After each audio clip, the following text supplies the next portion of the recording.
ప్రాణం అని విన్నవించు ఈ పాటని. నువ్వు నా ప్రాణమని విన్నవించు ఈ పాటని. ఎక్కడో దూరానున్నా చుక్కలే విన్నా గాని కదిలించలేదా కాస్త కూడా నీ మనసుని. పరదాలు దాటి ఒక్కసారి పలకరించవేమి.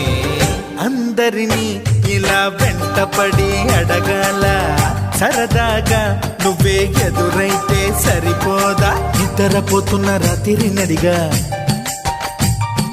గుడికి చేరిన గువ్వల నడిగా